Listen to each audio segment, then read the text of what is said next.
Hi, I'm Mark from Dive Chorus Bushcraft. Thanks for joining me on another video. Today we'll be discussing how to build a sustainable fire. Stay with me. Before you build your fire, you need to clear the ground first. So make sure any sort of debris is out of the way. Nice big area. Even if your fire is small, the bigger the area you've cleared, the less chance it's got of spreading uncontrollably. What you want to do is you want to make this as safe for the environment as it is for you. So clear an area and then let me start putting down the materials.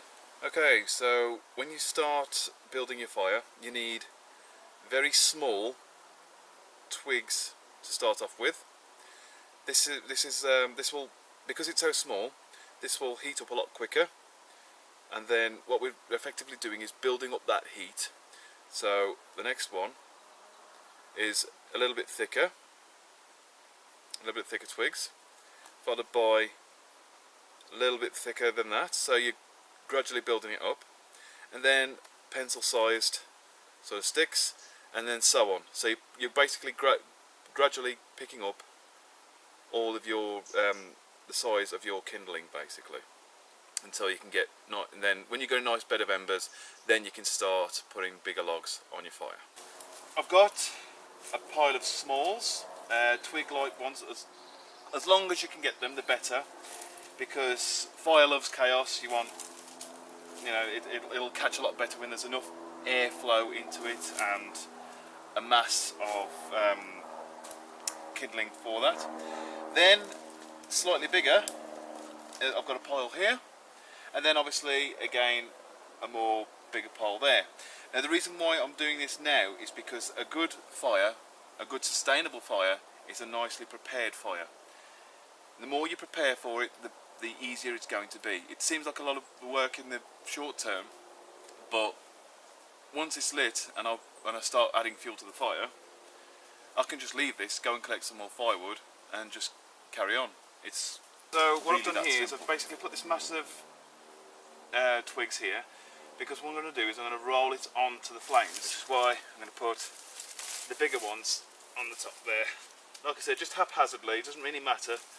You're not creating a thing of beauty, you're creating a functional campfire that will be sustainable.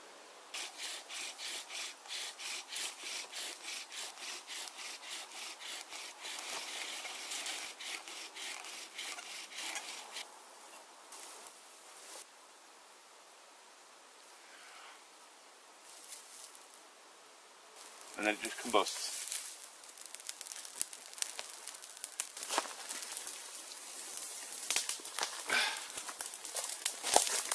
As you can see, it's a raging inferno now, because that's what bracken does. Just put it over, just roll over the twigs that you've created, and that should just burn nicely for you.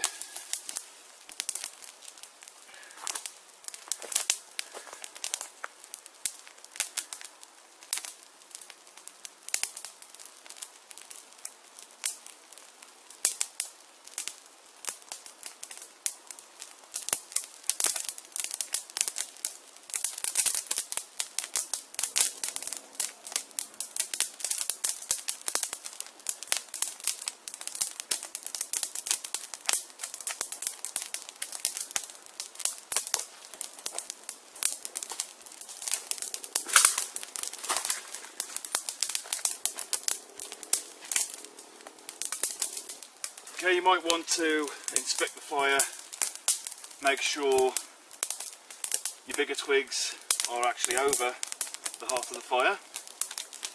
Do so. But at the moment we've got a nice sustainable fire. Oh, I forgot to add as well, the shavings from the last bow drill I've also added to this fire as well. They'll burn a treat. They are just as good as using the small twigs. So yeah, and it also helps you decrease your footprint as well, because it helps you leave no trace, because you're actually burning away any evidence that you were here, so to speak. As you can see, that's raging inferno now. So just start putting your bigger logs on.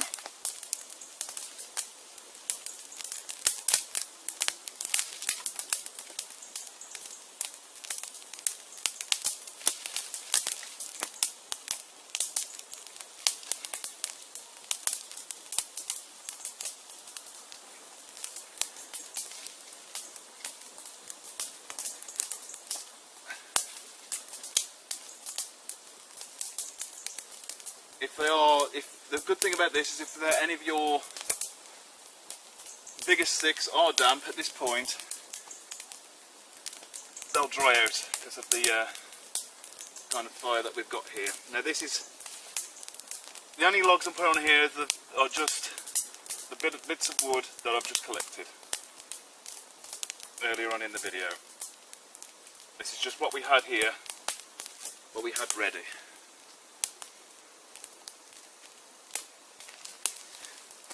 There's three things that the fire needs: heat, oxygen or air, and fuel.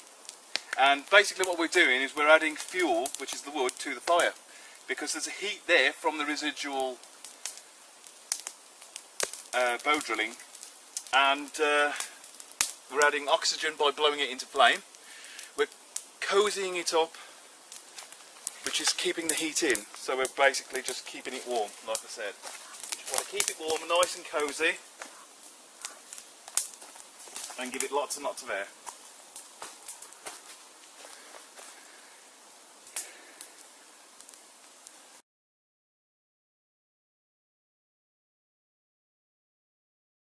Thanks for joining me on this video. Hopefully now you should know how to build a sustainable fire. Don't forget to like and subscribe, and I'll be out with another video as soon as I can. Thank you.